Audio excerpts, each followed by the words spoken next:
23 million ounces of silver just vanished from COMEX vaults in a single reporting week. Not transferred, not reclassified, not delivered to industrial buyers on a routine schedule. Gone, pulled out in a sustained, accelerating drain that the mainstream financial press has said almost nothing about. And while that number was moving, China's silver exports collapsed by 82% year over year. Not declined, not softened, 82%. You're watching this video because you already know that price and reality do not always match in the precious metals market. But what I'm going to show you today is not a theory. It's a paper trail. It's vault data. It's export filings. And when you lay them on top of each other side by side, they describe something the price on your screen is not yet reflecting. The spot price of silver right now says one thing. The physical infrastructure that is supposed to back that price says something completely different. Paper says there is plenty of silver. The vault says something different. Let's start with exactly what happened. COMEX registered silver, the metal that is actually available for delivery to contract holders who demand the physical ounce, has been in structural decline for years. You probably already know the 4-year trajectory. From over 150 million ounces of registered silver sitting in COMEX warehouses back in 2021, we have watched that number grind down month after month toward levels that are starting to make people uncomfortable. But this latest move is not a grind. It is a lurch. In the most recent reporting window, 23. 4 million ounces of registered silver were reclassified or withdrawn from COMEX vaults. In 1 week, to give that number context, the average weekly movement in COMEX registered silver over the past 18 months has been somewhere between 1 and 3 million ounces. So this is not a normal data point. This is a 7x to 10x outlier. This number doesn't exist in a fair market operating under normal supply and demand conditions. This number exists when something specific is happening on the demand side, when someone or several someones needs physical silver and needs it now. But that's not the part that should concern you. The part that should concern you is what is happening simultaneously on the other side of the world. China's silver export data for the most recent reporting period shows an 82% year-over-year decline in silver exports. Think about what that means structurally. China is not just a silver consumer, China is also one of the world's largest silver-producing nations, pulling metal out of copper and lead smelting operations as a byproduct. For decades, China has been a net exporter of refined silver into global markets. That flow has been a baseline assumption for the entire global silver supply chain. When that flow drops by 82%, the rest of the world cannot simply order more silver from somewhere else. There is no somewhere else at scale. The mines that are currently producing silver are already operating near capacity. The byproduct dynamic, silver coming out of base metal mining, cannot be switched on like a tap. So here's what you have. Physical silver draining out of the Western delivery system at a rate that is 7 to 10 times the historical average. And simultaneously, the primary Eastern export source of refined silver cutting outflows by 82%.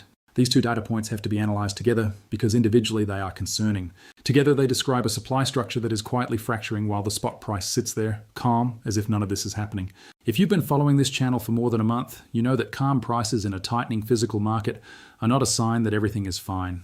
They are a sign that paper is holding the narrative together, for now. Stay with me, because in the next section, I want to show you where this pattern has appeared before, who is positioned on the right side of it, and why the math behind current COMEX obligations has started to look structurally impossible. If this kind of analysis is what you come here for, the numbers that don't show up on CNBC, the vault data, the filing timestamps, the export figures, make sure you are subscribed right now. Because what I'm about to show you in Act 2 is the part that connects all of these dots into something you cannot unsee. Let's talk about the architecture of what you are looking at. COMEX silver contracts exist in 2 categories. There is eligible silver, metal that is sitting in an approved COMEX warehouse but has not been specifically earmarked for delivery. Think of it as silver that could be used for delivery if the owner chose to register it. And then there is registered silver, metal that is actively available for physical delivery against open futures contracts. Registered silver is the number that matters when delivery season arrives. Registered silver is the buffer between the paper market and the real world. As of this week, COMEX registered silver has dropped to levels not seen since the 2021 retail buying surge that briefly exposed just how thin this system actually is. At current registered levels, you are looking at a coverage ratio, registered ounces versus open interest in nearby delivery months, that mathematically should not exist in a functioning commodity market. Here is the specific number. Open interest in the front 2 delivery months currently represents a claim on approximately 287 million ounces of silver. COMEX registered silver stands at roughly 34 million ounces. That is not a 356.1 ratio like we've documented in other delivery cycles, but it is still an 8. 4.1 shortfall between what has been promised and what is available for delivery right now. And that ratio has been deteriorating for 6 consecutive weeks. And then something strange happened to the vault numbers. In the same week that registered, silver dropped by 23. 4 million ounces. Eligible silver also saw a notable decline. In normal COMEX dynamics, when registered silver drops, when metal is pulled out, eligible silver sometimes increases because owners move metal out of the delivery pool but keep it in the warehouse. What we saw instead was both categories declining simultaneously. Metal is not being reclassified within the system. Metal is leaving the system. That is a qualitatively different kind of move. Now let's bring JPMorgan into this picture, because you cannot talk about COMEX silver vault dynamics without talking about the institution that controls the largest private silver vault in the Western Hemisphere. JPMorgan's COMEX silver vault, which the bank built in 2011, the same year silver hit $49 before the margin hike cascade that cut it in half, has historically held between 100 and 180 million ounces of silver. Over the past 18 months, JPMorgan's vault position has been one of the key supporting structures keeping COMEX registered numbers from collapsing entirely. Here's what the recent filing data shows. JPMorgan's vault has seen consecutive weeks of outflows, not dramatic single-week spikes, methodical week-over-week reductions. Why does this matter? Because once you understand the ratio, the price action makes sense. JPMorgan does not move silver out of its COMEX vault because it ran out of storage space. JPMorgan moves silver because a counterparty on the other side of a transaction demanded physical delivery, and JPMorgan is fulfilling that obligation. That is what vault outflows mean. Someone with contractual rights to physical silver is exercising those rights. The question you should be asking is who? And the answer brings us back to China. The 82% decline in Chinese silver exports is not happening in a vacuum. In January 2026, China implemented new export controls on a list of critical minerals and refined metals. Silver was included in the regulatory framework that requires export licenses that the Chinese government has been issuing at a dramatically reduced rate. This is not an accidental, bureaucratic delay. This is a policy choice. And the timing of that policy choice, layered on top of the COMEX drain we are documenting right now, creates a picture that Wall Street is not confused about. They know exactly what this means. Let me show you the historical parallel that makes this pattern recognizable. In 2010 and early 2011, before silver's parabolic move from 18 to 49s, you saw a nearly identical COMEX drain pattern. Registered silver was declining. Chinese export data was tightening. The paper market was calm, and in some cases actually selling off, creating the impression that nothing unusual was happening. Then the physical reality overwhelmed the paper narrative. Silver went from $26 to $49 in approximately 5 months. The CME responded by raising margin requirements 5 times in 9 trading days, a move so aggressive it was openly described by market analysts at the time as designed to force out leveraged longs, not to manage risk. The premium held through the entire dump. That is the tell. Even when paper prices were being hammered by the margin cascade, physical silver premiums, the amount above spot that buyers actually had to pay for real metal, never collapsed. Dealers were still charging $5, $6, $7 above spot during a paper price crash because physical metal was not following the paper market down. We are seeing early versions of that divergence right now. Here's what I want you to pay attention to in the data. Shanghai silver premiums, the price that Chinese industrial buyers and institutional buyers are paying for physical silver in UN-denominated contracts on the Shanghai Futures Exchange, have been running at a premium to Western spot prices for 9 consecutive weeks. At current exchange rates, the Shanghai physical market is pricing silver roughly $4 to $6 per ounce above what COMEX paper says silver is worth. In percentage terms on a $30 handle, that is a 12 to 18% premium for physical metal in China versus paper metal in New York. The premium held through every single dip. Every time paper silver sold off over the past 2 months, the Shanghai premium widened. The gap didn't close, it widened. That is not a coincidence. That is a market structure telling you something. Physical buyers and the world's largest industrial silver consumer are paying more for real metal than the futures price says they should have to. They are paying more because they cannot get the metal at the futures price. The futures price is a fiction that physical buyers have stopped believing in. Here is what they filed at 3 a.m. that nobody is talking about. In the CFTC's most recent commitment of traders report, released on a Friday afternoon, historically the most effective moment to bury financial data, the commercial short position in silver futures held by the largest financial institutions remained near historically elevated levels. The commercial shorts are the banks, and the banks are short paper silver at the same time that physical silver is draining out of their own vaults. Think about what that means structurally. The largest holders of physical silver in the Western world are simultaneously short paper silver. They are betting the price goes down on paper, while the physical inventory they are custodying is walking out the door. These are not contradictory positions if you understand the game. Short the paper price to suppress the narrative. Deliver the physical metal at suppressed prices. Cover your shorts at lower paper prices. Repeat. This is the pattern that has appeared before every major silver repricing event in the past 45 years. It appeared before 1980. It appeared before 2011. It is appearing again now. Why did JPMorgan reclassify 13 million ounces in a single reporting period last quarter? How can 287 million ounces of paper claims exist against 34 million ounces of registered metal? What happens to your position in silver ETFs, which hold allocated and unallocated silver through the same institutional custodians running these short positions, if the physical delivery system cracks? These questions do not have comfortable answers, and the fact that they are not being asked by mainstream financial media is not an oversight. It is a choice. If you found this analysis useful, if this is the kind of data you cannot find anywhere else, I want you to subscribe right now and turn on notifications. Because in the next 48 hours, I'm going to be covering the CFTC position limit hearings that are coming up and what the likely outcome means for everyone holding paper silver in a brokerage account. Here is what actually happens next. Not what could happen. Not what might happen if conditions align. Here is the mechanical sequence that the current data is pointing toward, and here is who gets hurt at each stage. Stage 1 is already in progress. Physical silver leaves COMEX vaults faster than it is being replaced. This is not a prediction. It is in the vault reports you can pull yourself right now from the CME Group website. 23 million ounces in a single week. The replacement rate is nowhere close.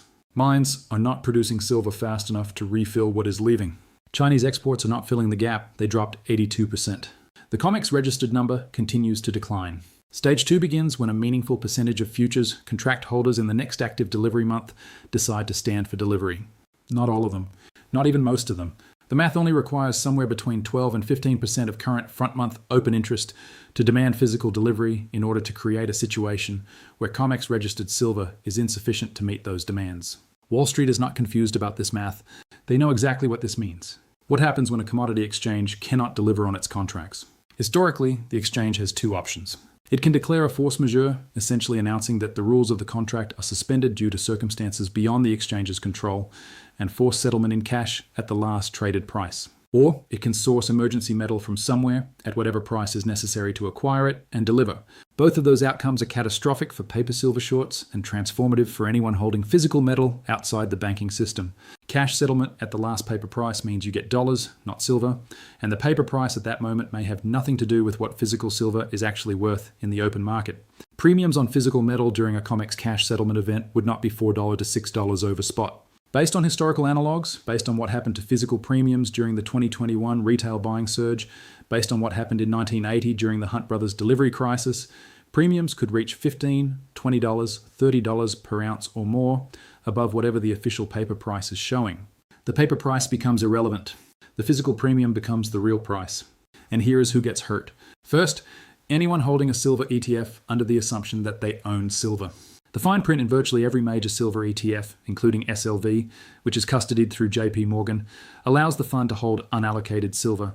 Unallocated silver is not a pile of ounces with your name on it in a vault. Unallocated silver is a claim against a bank's general silver pool.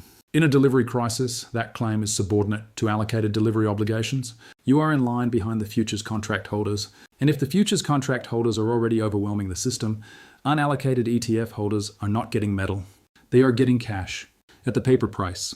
On the day the paper price means the least. Second, industrial users who have not secured forward contracts for their silver supply. The solar industry consumes approximately 200 million ounces of silver per year. The electronics industry consumes another 250 million ounces. Medical and pharmaceutical applications consume roughly 60 million ounces. These are not discretionary purchases. You cannot build a solar panel without silver. You cannot manufacture a semiconductor without silver. If the spot market seizes up and physical premiums explode, industrial users who have not locked in forward supply are competing against each other and against institutional speculators for metal that is not there. The West is still pricing this like 2019. The industrial demand curve of 2026 is not the industrial demand curve of 2019. AI data centers require silver in their cooling and power distribution systems. The electric vehicle build-out in Europe and Southeast Asia is accelerating, not slowing. Solar installations globally are on track to set a new record this year. The demand side of the ledger has changed structurally and permanently. The supply side has not kept up, and now the buffer stock, the COMEX registered silver that was supposed to absorb short-term imbalances, is draining at a pace that makes that buffer function meaningless. But that's not the part that should concern you most. The part that should concern you most is the timing. The next major COMEX silver delivery window opens in approximately 6 weeks. The positioning data we can see in the public commitment of traders reports shows that the ratio of speculative long positions to commercial short positions has been shifting in a direction that has historically preceded either a manufactured price decline, a margin hike cascade designed to shake out the longs before delivery, or a short squeeze where the longs refuse to sell and instead stand for delivery in numbers the vault cannot handle. We have seen the margin hike playbook before. 8 CME margin hikes in 8 consecutive weeks during the 2025 silver cycle were the most aggressive margin campaign in 20 years of data. More aggressive than 2011, more aggressive than 2008. That campaign temporarily succeeded in shaking out retail speculators, but it did not solve the physical problem. The metal still left the vaults. The Shanghai premium still widened. The gap didn't close, it widened. This is what suppression looks like in the final stages. Not clean control, messy, expensive, increasingly visible control. Control that requires more and more paper pressure to achieve the same price effect because the physical market underneath is pulling in the opposite direction with increasing force. Once you understand the ratio, once you see that 287 million ounces of paper promises are backed by 34 million ounces of registered metal, and that 34 million is declining every week, the price action makes sense. It makes sense because it is not a real price. It is a managed price. And managed prices always, eventually, encounter the reality they are managing against.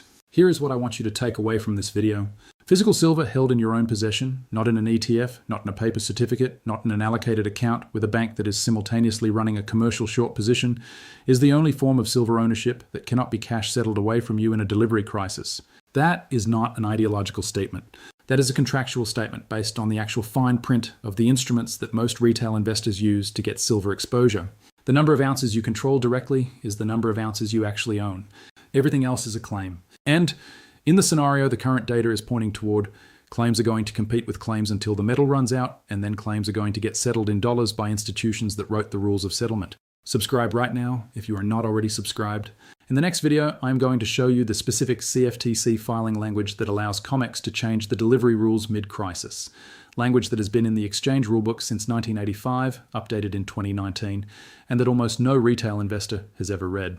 It is the fine print that turns a silver shortage into a silver investor's nightmare, and it is sitting in a public document that you can look up tonight.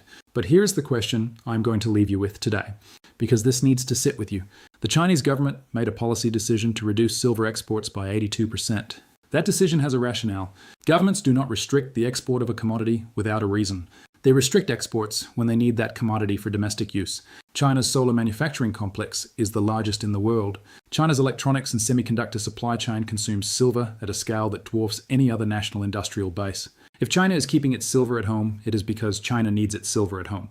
What does China know about the coming physical shortage that Western futures markets are not yet pricing in? And if the answer to that question is what I think it is, if Beijing has modeled the supply deficit and decided that silver available for export today is silver not available for domestic industry tomorrow, then the 82% export decline is not a data point. It is a strategic decision, made by people who have access to supply chain modeling that the rest of us can only approximate from public filing data. The next COMEX delivery window opens in 6 weeks. The CFTC position limit hearing is scheduled for the 3rd week of next month. And China's export license renewal period, the window where the government reviews and reissues export permits for critical minerals including silver, comes up in 30 days. 3 dates, 1 converging pressure point. What happens if all 3 arrive at the same moment and the vault is still draining?